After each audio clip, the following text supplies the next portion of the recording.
తెలంగాణలో నిర్మించనున్న వరంగల్, మామునూరు, ఆదిలాబాద్ విమానాశ్రయాలను అంతర్జాతీయ ప్రమాణాలతో అభివృద్ధి చేయాలని ముఖ్యమంత్రి రేవంత్ రెడ్డి కేంద్ర పౌర విమానయాన శాఖ మంత్రి కింజరాపు రామ్మోహన్ నాయుడిని కోరారు. వరంగల్ విమానాశ్రయంలో MRO, air cargo, hanger, FTO వంటి సదుపాయాలు ఏర్పాటు చేసి 2028 జూన్ 2 నాటికి పనులు పూర్తి చేయాలని విజ్ఞప్తి చేశారు. కాకతీయ సంస్కృతిని ప్రతిబింబించేలా విమానాశ్రయ డిజైన్ రూపొందించాలని సూచించగా కేంద్ర మంత్రి సానుకూలంగా స్పందించారు. ఆదిలాబాద్ లోను రక్షణ శాఖతో పాటు పౌర విమానాశ్రయం అభివృద్ధికి అవసరమైన భూమిని రాష్ట్ర ప్రభుత్వం అందజేస్తుందని సీఎం తెలిపారు. భూసేకరణను వేగంగా పూర్తి చేసిన తెలంగాణ ప్రభుత్వాన్ని కేంద్ర మంత్రి అభినందించారు. నిరుపేదలు, మహిళల అభ్యున్నతి కోసం సమాజంలో విప్లవాత్మక మార్పులు తెచ్చిన ధీర వనిత శ్రీమతి దుర్గాబాయి దేశ్ముఖ్ గారి జయంతి సందర్భంగా ఆదర్శమూర్తికి ఘన నివాళులు. కేంద్ర రోడ్డు రవాణా శాఖ మంత్రి నితిన్ గడ్కరీతో ముఖ్యమంత్రి రేవంత్ రెడ్డి భేటీ అయ్యారు. రీజనల్ రింగ్ రోడ్ ఆర్ఆర్ఆర్ ఉత్తర భాగానికి 95% భూసేకరణ పూర్తయినందుకే కేంద్ర మంత్రి మండలి ఆమోదం ఇచ్చిన పనులు ప్రారంభించాలని కోరారు. అలాగే దక్షిణ భాగానికి అనుమతులు Hyderabad Amaravati greenfield highway, future city Bandar port, 12 లేన్ల రహదారి, మన్ననూరు శ్రీశైలం ఎలివేటెడ్ కారిడార్, హైదరాబాద్ మంచిర్యాల 6 లేన్ల ప్రత్యామ్నాయ రహదారికి అనుమతులు మంజూరు చేయాలని విజ్ఞప్తి చేశారు. సమావేశంలో నల్గొండ ఎంపీ రఘువీర్ ఉన్నతాధికారులు పాల్గొన్నారు. తిరుమలలో ఆక్టోపస్ కమాండోల మాక్ డ్రిల్. తిరుమలలో భక్తుల భద్రతే ధ్యేయంగా ఆక్టోపస్ కమాండోలు, రాష్ట్ర పోలీస్ శాఖ, టీటీడీ విజిలెన్స్ విభాగం సంయుక్తంగా భారీ మాక్ డ్రిల్ నిర్వహించాయి. తిరుమలలోని పిఏసి 4 సత్రాన్ని ఉగ్రవాదులు ముట్టంటించినట్లుగా ఊహించి ఈ ఆపరేషన్ చేపట్టారు. అత్యవసర సమయాల్లో భద్రతా బలగాలు ఉగ్రవాదులను ఎలా అదుపులోకి తీసుకుంటాయి, భక్తులను ఎలా సురక్షిత ప్రాంతాలకు తరలిస్తాయి వంటి అంశాలను ప్రాక్టికల్ గా ప్రదర్శించారు. మీర్పేట్లో భారీ అగ్ని ప్రమాదం. హైదరాబాద్ మీర్పేట్ పరిధిలోని నందనగరంలో గల ప్లాస్టిక్ గోదాంలో భారీ అగ్ని ప్రమాదం జరిగింది. మంటలు పక్కనే ఉన్న ఇళ్లకు వేగంగా వ్యాపించాయి.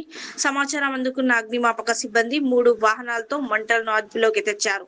భారీగా ఆస్తి నష్టం సంభవించినా ఎలాంటి ప్రాణ నష్టం జరగలేదు. పోలీసులు కేసు నమోదు చేసి దర్యాప్తు చేస్తున్నారు. కార్ బీభత్సం. కేరళంలోని కాసర్గోడ్లో రోడ్డు ప్రమాదం జరిగింది. అతివేగంగా దూసుకొచ్చిన కారు నియంత్రణ కోల్పోయి రోడ్డు పక్కన ఉన్న స్తంభాన్ని ఢీకొట్టి రోడ్డుపైనే బోల్తా పడింది. అయితే ప్రమాదం జరిగిన వెంటనే ఎయిర్ బ్యాగ్లు తెరుచుకోవడంతో ప్రయాణికులు ప్రాణాలతో బయటపడ్డారు. క్షతగాతులను ఆసుపత్రికి తరలించారు. దీనికి సంబంధించిన దృశ్యాలు అక్కడికి సీసీటీవీ కెమెరాల్లో రికార్డ్ అయ్యాయి. యాచకుడిగా నటించి సెల్ ఫోన్ కొట్టేశాడు. కర్ణాటకలోని బెలగావి నగరం గోవావస్ ప్రాంతంలో ఒక వింత దొంగతనం వెలుగు చూసింది. యాచకుడి వేషంలో మొబైల్ షాప్ లోకి ప్రవేశించిన ఒక దొంగ సిబ్బంది కళ్ళుగప్పి సుమారు రూపాయి 1.5 లక్షల విలువైన స్మార్ట్ ఫోన్ ను దొంగలించాడు. ఫోన్ కనిపించకపోవడంతో దుకాణదారులు సీసీటీవీ ఫుటేజీని పరిశీలించగా ఈ మోసం బయటపడింది. తిలక్వాడి పోలీసులు కేసు నమోదు చేసుకుని నిందితుడి కోసం గాలిస్తున్నారు. తెలంగాణ అభివృద్ధికి కేంద్రం సహకరించాలి.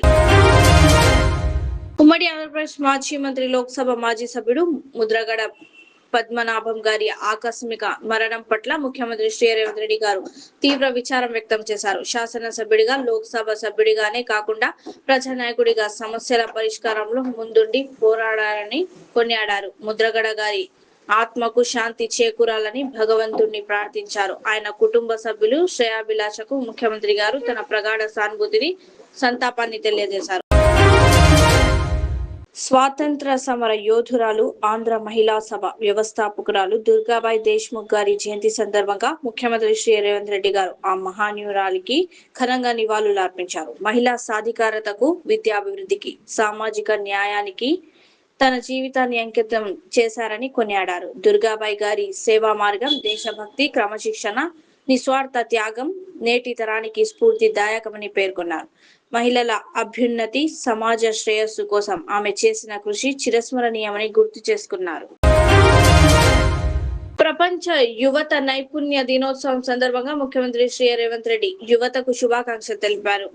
ఆర్టిఫిషియల్ ఇంటెలిజెన్స్ తో పాటు శరవేగంగా మారుతున్న ప్రపంచ పరిస్థితులకు అనుగుణంగా విద్యతో పాటు జీవితానికి, ఉపాధికి, సమాజ అభివృద్ధికి ఉపయోగపడే నైపుణ్యాలను యువత తప్పనిసరిగా అలవర్చుకోవాలని పిలుపునిచ్చారు. వ్యక్తిగత విజయంతో పాటు దేశ ప్రగతికి కూడా స్కిల్స్ కీలకమని పేర్కొన్నారు. యువతలో నైపుణ్యాలను పెంపొందించే లక్ష్యంతో ప్రభుత్వం ఏటీసీలు, పాలిటెక్నిక్ కళాశాలను ఆధునిక సాంకేతిక విజ్ఞాన కేంద్రాలుగా అభివృద్ధి చేయడంతో పాటు యంగ్ ఇండియా స్కిల్స్ యూనివర్సిటీని ఏర్పాటు చేసినట్లు తెలిపారు. నిరంతరం కొత్త నైపుణ్యాలను నేర్చుకుంటూ మారుతున్న ప్రపంచ అవసరాలకు అనుగుణంగా ఎదగాలని, ఆత్మవిశ్వాసానికి, ఉపాధికి సుస్థిర భవిష్యత్తుకు మార్గమని సీఎం రేవంత్ రెడ్డి పేర్కొన్నారు. Modern trends readymade menswear collection पेश करते हैं आपके लिए आला अक़साम व मियारी मलबूसात। हमारे यहाँ formal party wear jeans, T shirt और ट्रैक पैंट्स के वसी वैरायटीज दस्तयाब है। इसके अलावा मर्दाना घड़ियाँ, सनग्लासेस और मियारी जूतों का शानदार कलेक्शन भी। ऑर्डर्स पर इम्पोर्टेड अशिया भी हासिल की जा सकती है, तो देर किस बात की, आज ही चले आएँ। हमारा पता है मॉडर्न ट्रेंड्स, बीबी का चश्मा रोड, टिकलकुंडा, फलकनुमा, हैदराबाद। मज़ीद मालूमात और राब्ते के लिए प्रोपरेटर मोहम्मद इमाद अहमद से रब्ता करें। 9959541435।